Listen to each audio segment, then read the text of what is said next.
Before we get right into part 3 of the Chris Watts prison interview analysis, I want to say thank you to everyone who's supporting this channel. The algorithm has kept it a well-guarded secret. If you take all of the views to these videos, multiply them by about 10, and that's the most possible views it could get based on how many eyeballs actually see them. So even if everybody clicked on a video that they saw, 100% of the time, it would still be a pretty small number by this platform standards. So to everyone who is sharing, subscribing, commenting, liking, it's good to see you, and I'm glad you made it through the high security into this exclusive club. Now, on the subject of those who would like to keep valuable truths hidden versus those who would like to reveal them to the world for the betterment of humankind, Graham and Tammy have aligned themselves with Chris. They've pretty much put themselves in the same category with Chris's parents and his sister and everyone who supports him. They're in the same camp, and they've gotten him to open up and start talking in a free-flowing dialogue, which no one's really been able to do since the interrogation. No one. Even in his phone conversations with his parents and family, not his parents and his sister, in his phone conversations and at the sentencing hearing and every other time he was in court, he never really spoke other than a couple of words at a time. And even with his parents and his sister, he barely says a sentence before they start talking again. So this is the most he has ever talked since the interrogation. Good job on that one, Graham and Tammy. And it's only audio. There's no visual to this prison interview. So we don't have to, fortunately and unfortunately, we don't have to look at his head rotating back and forth between Graham and Tammy like a football-shaped satellite dish, like it was at the end of the interrogation, where it was like, they were still in the house when they left. I didn't do anything. There's nothing on my hands. My fingerprints are not there. So we don't have to look at that. And also, we don't know how he's acting or how he looks when he says these things, but we can compare how he sounds and what he's saying to other evidence and other footage and kind of infer how he's acting and what he really means. So for example, when I first listened to this, he pretty much sounded the way I expected because I was willing to give him the benefit of the doubt, but these are just my immediate perceptions, my first impressions. I thought he looked creepy in the pictures I saw. I thought when I read the headlines, I thought he was the guy in the pictures that must have been guilty without knowing any details of the case. But I could have been wrong. It just turned out I was right. And then when I heard him start talking the first time, he pretty much sounded the way I expected from how he looked. Dish rag of a voice that reminded me of people I've come across who have that kind of meek way of speaking where they are afraid of revealing too much about themselves. So their voice is kind of half closed and it comes out a little bit like this. Yeah, it's a lot better than Colorado. Yeah, they were just pounding on the walls telling me I should kill myself. So he sounded the way I expected, and then the more he would talk, it started changing my mind about him before I knew all the other details. And now that I do know all of the details, the thing that sticks out like a boner on the altar is that right away he's going for sympathy. And the fact that he's learned from his life that the average person usually responds, their knee-jerk reaction is to respond with sympathy or empathy. So if he goes for sympathy, he's going to get it. And he's pretty much been getting that from those who support him ever since the crime, but I'm sure in everyday life, which is mostly what he's used to, for 99.9% of his life, he wasn't doing anything horrible. So, and most murderers aren't. Most of their time, they're being normal people. And then for that tiny fraction of a percent, they do something horrible. So He's learned that the average person, when they meet someone new, they want to think they're meeting a new friend. We give someone the benefit of the doubt. We want to like them. We hope that it's going to be the start of a friendship, or at least an amicable, healthy relationship, if not friendship. And when we have to see someone every day, same thing. Even if we don't like them, we have to get along with them because we're going to see them every day. So the average person responds with sympathy. And that's what he's going for now, because that's all he has left. He was able to be braggadocious in the media interviews unknowingly, and in the interrogation. He had that gusto in his voice. He was kind of smug when he was denying the affair.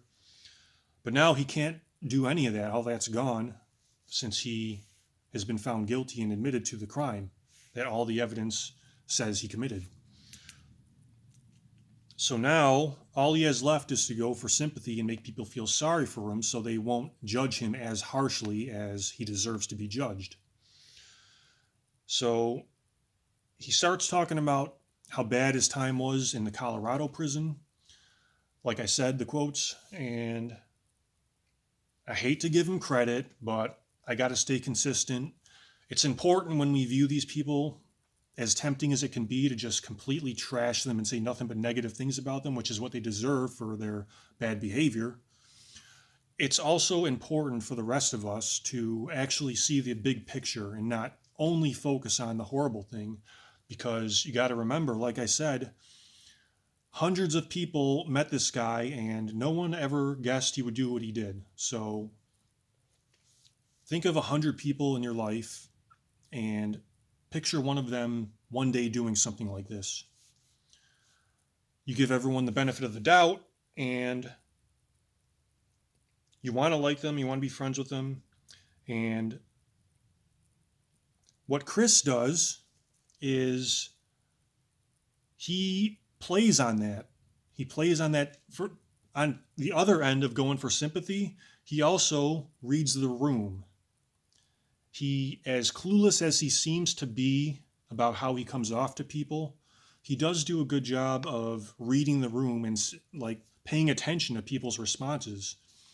And the most uncomfortable example of that, by the way, was on what was his name, Officer Coonrod's body cam footage in Shanann's closet, when he was, right in the body camera, and he was like, "As far as the people I know, no one's seen her, no one's heard anything." He was just staring. He was giving his excuse to the officer and then just staring at him to see. He was trying to read the officer's expression to see if it was working or not. And then you could see kind of the glee come into his face as the officer was not scrutinizing him or arresting him. And then he had to turn away because he realized the glee was coming into his face. So in this case, he reads the room by not only going for the sympathy by saying how horrible his time in the Colorado prison was, with everyone hating him, but he also says how great his time in the new prison is, to kind of offset that, because he probably sees that Graham and Tammy and Baumover are like, "Oh boy, here we go, poor baby, your time in prison for robbing 4 lives. Your time in prison was so bad." So he also talks about how good his time in this new prison is. And someone in the comments mentioned that too, about how he has also gotten used to making his life seem better than it really is, and how his time in prison isn't quite as glamorous as he makes it seem when he's talking about it in this prison interview, when he focuses on the nice things, and how that kind of represents a lot of his life. So next, they get into fan mail, all the letters he's been getting. Some support him. He throws away the harsh ones and keeps the ones that support him. And there was one of the hate mail letters that was in the discovery talks about in a very detailed way how some of the prisoners are going to treat his beard. And I wonder if that's why he decided to shave it off. That was great though. But sickeningly, why does anyone support this guy? Just if you just, that's an outline of an idea. He gets support letters. What are they supporting? Are they supporting the guy who was normal for most of his life? Because to the average person who doesn't know him personally, it sounds like, oh, you're supporting a murderer of the innocent? Why? Why are you supporting him? Are you saying it was good that he did what he did? It was good to have an affair. It was good to cold-heartedly plan the execution of innocent children and your pregnant wife, all of whom love you and trust you?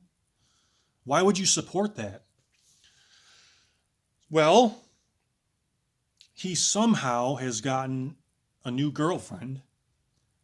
I don't know if they're still together to this day, but she believes his story. And I wonder how much of the evidence the girlfriend has actually looked into to believe him. Because she will talk about how highly Chris speaks of Shanann, how he loved her, she was beautiful, such a great mother, and she's got this bright eyes while she's talking about it, and she's so happy to be getting the attention. Now, does she truly believe any of that? Does she really believe that Chris speaks highly of Shanann, that he really feels that way? Does she want to be spoken of in the same way that Chris speaks of Shanann? Does she want Chris to speak about her the same way that he speaks about Shanann? Does she want Chris to feel the same way about her that he felt about Shanann? Because look at what Chris did to Shanann. Does she want to fill that role after everything all the nice things he said about her and how he felt about her?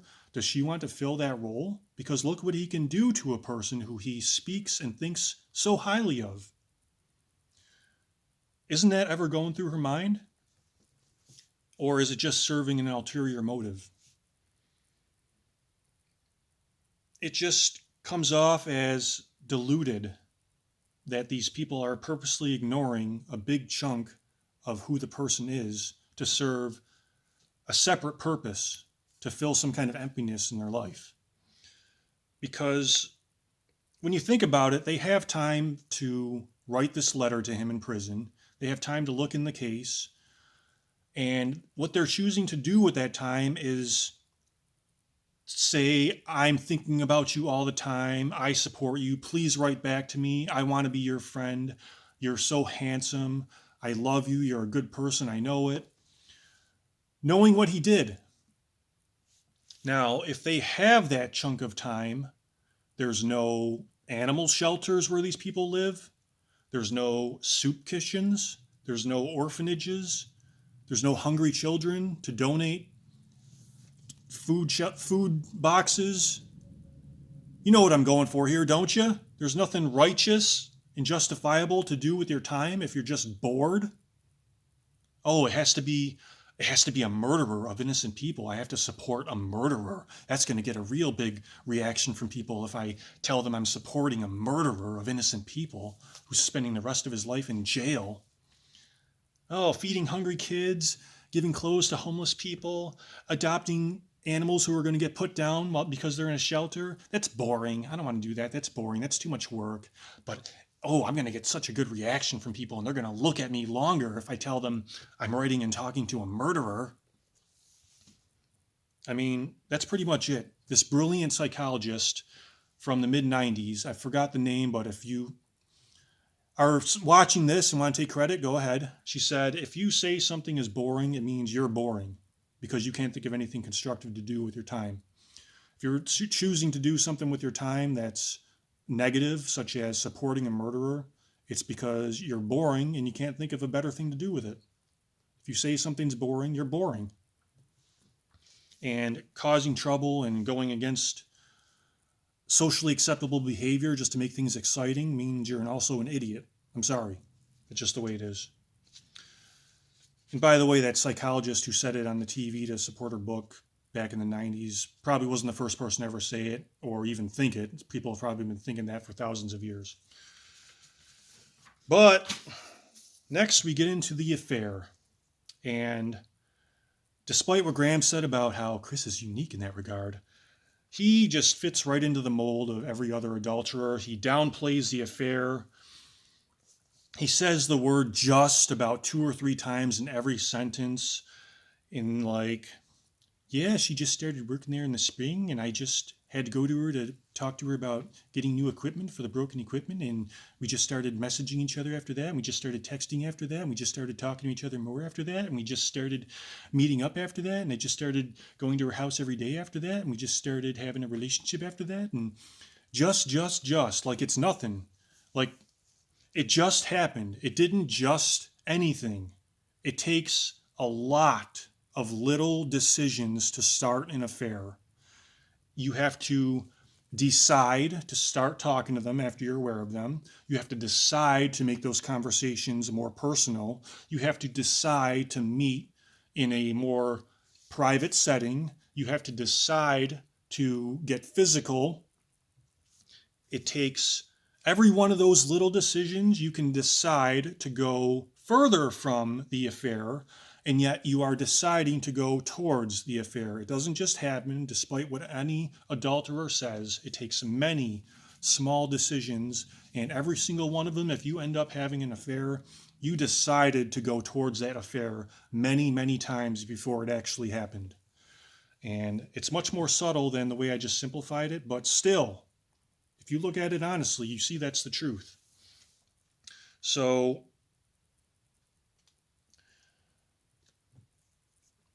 one of the big examples of that is the idea of the wedding ring. And when he met his mistress, he wasn't wearing a wedding ring. And he says, yeah, I was just out shoveling the snow and the ring flew off into the rocks. And that was his excuse for not wearing the wedding ring. So Tammy laughed at this, but this is a total lie for 3 reasons.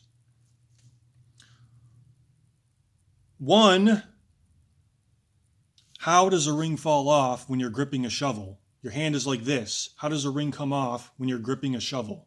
You're shoveling and the ring falls off? So right away, that's physically impossible. 2, we know he wasn't really using a shovel in the first place. He was using his face.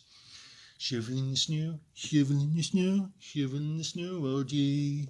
And after I kill my family, I will be on a merry way.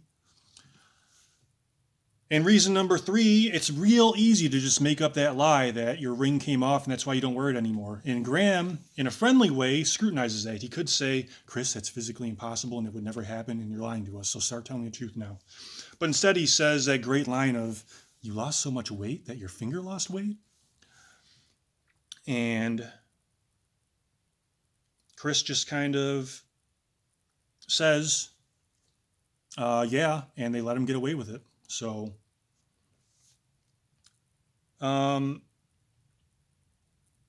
yeah, I guess I'm going to have to go to work soon, so we'll have to cut it off there, and we'll get into the next part of that in part 4.